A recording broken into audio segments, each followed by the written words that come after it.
En el primer capítulo de un estudio de factibilidad hacemos un análisis general del sector en el cual está inmerso el proyecto o el estudio como tal. Para ello vamos a hacer una descripción del sector. Esa descripción del sector podemos hacer uso del código SIU al que pertenece la actividad que pretendemos nosotros formular en el documento. Una vez identificado cuál es el sector que pertenece, entonces podemos hacer esa descripción. Recordemos que el sector servicios tiene varios subsectores y necesitamos claramente tener identificado esos subsectores. Se está hablando del sector financiero o bancario, si estamos hablando del sector de construcciones o el sector de inmobiliarias, etcétera, etcétera, si es en la prestación de un servicio. Si es en la producción de bienes, pues tendríamos que mirar si es el sector lácteo, el sector cárnico, muy específicamente, y por eso nos podemos ayudar con el código SIU para tratar de identificar el subsector al cual pertenece el proyecto y hacer una descripción de él. Esa descripción del sector es identificar o dar datos de cómo está la actividad a nivel internacional, cómo se encuentra eso, a nivel nacional, incluso a nivel regional. Entonces, en ese apartado nosotros podemos crear unos subtítulos proveyendo la información que encontremos de fuentes secundarias muy recientes que nos indiquen cómo está desarrollándose ese sector a nivel internacional, a nivel nacional y a nivel regional. Si encontramos información regional, es importante y es muy bueno, muy saludable encontrar esa información. De lo contrario, por lo menos que tengamos una descripción de cómo se está desarrollando este sector o subsector a nivel de internacional, y estamos hablando de cómo lo están haciendo en otros países, o, y muy importante, la parte nacional, cómo se está haciendo en Colombia con esa actividad, cómo estamos en la parte inmobiliaria, cómo estamos en el sector de la construcción, o cómo estamos en el sector productivo, lácteo, cárnicos, o de muebles, de decoración, etc. Una vez hayamos hecho esa descripción del sector con datos estadísticos, con cifras, entonces es importante que toda esa información que coloquemos aquí sea referenciada, podamos indicar propiamente cuál es la fuente de donde tomamos la información.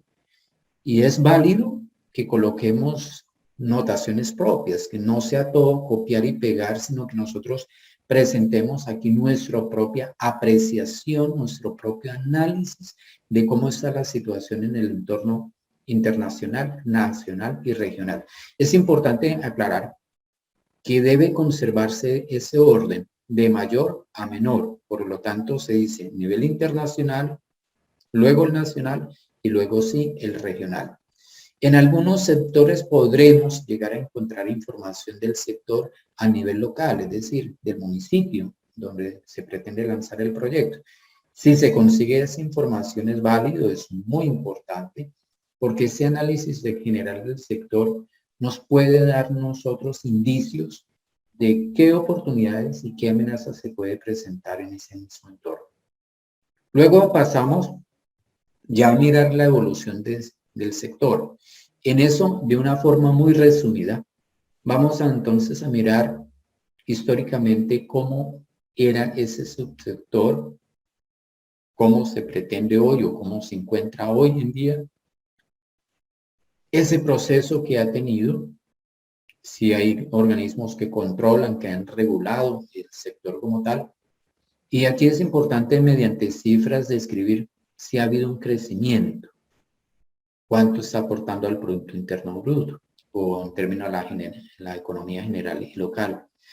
Pero no es solamente mirar si ha tenido un crecimiento, es posible que la evolución de ese sector haya decrecido o se haya estancado. Y aquí es importante mirar esa evolución. ¿Cómo era, cómo está en estos momentos, o sea, pasado y presente, para analizar crecimientos, estancamientos o, por el contrario, contracciones de la economía en ese mismo sector? Ya en el siguiente subcapítulo, tendencias del sector, entonces miramos a futuro ¿Cuáles son las proyecciones de ese sector? ¿Hacia dónde va? ¿Qué avances se van a encontrar en ese sector? ¿Cuál es la tecnología nueva que se va a incorporar en el sector? ¿Cuáles son esas nuevas formas de hacer las cosas? Mirando siempre hacia el futuro. Entonces, si en el 1-2 miramos el pasado y presente, aquí vamos a mirar cuáles son las tendencias, por ejemplo, en la parte de comercialización de los productos de ese sector, en la parte de prestación de servicios de ese mismo sector. Seguramente que hasta el momento se hacía muy presencialmente y quizás las tendencias es a que todo se haga online, plenamente, todos los trámites. Entonces hay que analizar perfectamente esos detalles y plasmarlos en ese numeral. Recuerden que tanto la descripción, evolución, tendencias, todas esas cosas requieren fuentes secundarias que preferiblemente deben ser de 5 años para acá. No busquemos información muy antigua porque seguramente que no nos va a servir para el documento que se está formulando. En el 1.4 vamos a mirar entonces aquí claramente si hay oportunidades y si hay amenazas. Es importante aquí definir y encontramos oportunidades, identificarlas. ¿Cuáles son esas oportunidades que encontramos en el sector o en el subsector en el cual estamos incursionando? Y si encontramos amenazas, pues cuáles son esas amenazas o barreras de entrada que podremos llegar a encontrar en ese mismo subsector.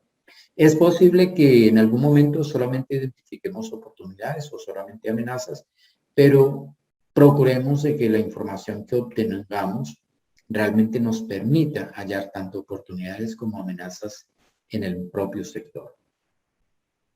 En este marco legal hay que aclarar que lo que se va a presentar es la normatividad del sector al cual se está inmerso este proyecto o este documento.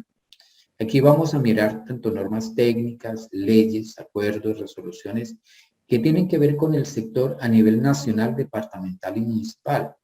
Hay que organizarlas de forma cronológica y verificar que apliquen realmente al proyecto. Es decir, aquí no vamos a colocar normatividad por colocarla, ni vamos a colocar normatividad que ha sido derogada, ni vamos a colocar normatividad que tenga con la parte tributaria, que tenga que ver con la parte mercantil, que tenga que ver con la contratación de personal, con la creación de empresas. No, porque esa es una normatividad que rige para todos, para todas las organizaciones.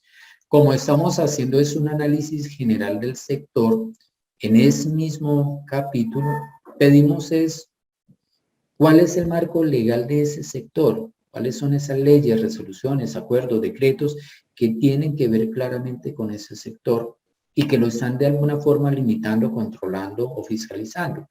Entonces hay que hacer un análisis mediante los exploradores de Internet de cuál es esa normatividad. Aquí podemos también tomar de referencia proyectos que son muy similares al que se está formulando. Seguramente en esos proyectos ya hay una normatividad que nos da unos indicios, unas orientaciones de cuáles son esas normativas que debemos aplicar en el proyecto que debemos colocar aquí para lograr que este análisis del sector sea mucho más completo. Luego viene el contexto geográfico. En ese contexto geográfico vamos a dar datos poblacionales, económicos, de vías, de educación, cuáles son los principales productos o servicios de esa región y otros aspectos que lleguen a afectar el proyecto. Muy importante es que si el contexto geográfico incluye el lugar donde va a ser creada la empresa o va a tener sede la empresa, se hable de ese municipio. Pero si la empresa va a tener operaciones comerciales en otros municipios, es importante entonces también presentar ese contexto geográfico de esos otros municipios. Dado el caso que en el municipio de San Alberto quede la sede principal de la empresa, de allí, de San Alberto, se hará un contexto geográfico. Pero si la parte comercial se va a desarrollar en Valledupar o en Barranquilla, tendremos que presentar un contexto geográfico de esos municipios. No vamos a incluir aquí en esa parte lo que tiene que ver con historia, lo que tiene que ver con la ubicación cardinal, lo que tiene que ver con las alcaldías, quiénes han sido los alcaldes, ni ese tipo de cosas que no aportan realmente a la investigación. Por eso se hace mucho énfasis en cuánta población hay, cuáles son los productos de la región, cuáles son las fuentes de ingreso en la parte económica, cuáles son las vías principales del municipio como tal, cómo está la educación en ese municipio y algunas otras cosas que podamos aportar para el proyecto.